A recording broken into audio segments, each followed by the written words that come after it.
சஷ்டி அப்படின்னு சொன்னாலே எல்லா சொற்பொழிவாளர்களும் நம்ம வீட்டில் இருக்கக்கூடிய பெரியவர்களும் சொல்லக்கூடிய ஒரு வார்த்தை, சட்டியில் இருந்தா அகப்பையில் வரும். ஷஷ்டியில் இருந்தால் அகப்பையாகி கருப்பையிலே குழந்தை வரும். இதுதான். இந்த குழந்தை பாக்கியம் அப்படிங்கிறது வந்துங்க 2 மனங்கள், ஒரு ஆணும் பெண்ணும் நினைத்தாலோ, அவர்கள் புணர்ந்தாலோ உருவாவது மட்டும் இல்லை. ஆண்டவன் போடக்கூடிய பிச்சை குழந்தை பேறு என்பது.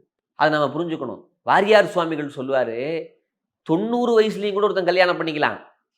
குழந்தை பாக்கியம்ங்கிறது கடவுள் கொடுத்தால் ஒழிய வராது அப்படின்னு சொல்வார்கள். கருத்தரிப்பதெல்லாம் குழந்தை அல்ல, கருத்தறிந்து நடப்பதுதான் குழந்தை. நல்ல குழந்தையா வாய்க்கணுமா இல்லையா?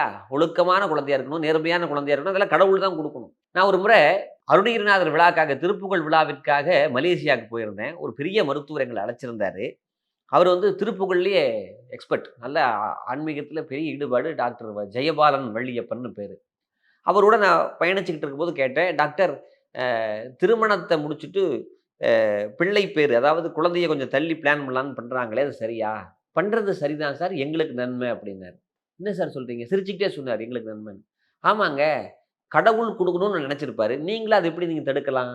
அதனால குழந்தை பாக்கியம் என்பது கடவுள் கொடுப்பது.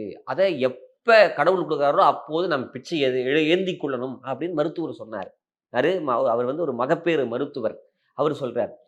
சரி, இந்த குழந்தை பாக்கியத்தை தரக்கூடிய அற்புத பரிசான வந்த விஷயம் தான் நம்முடைய விரதம். அதுவும் கந்தர் சஷ்டி விரதம்.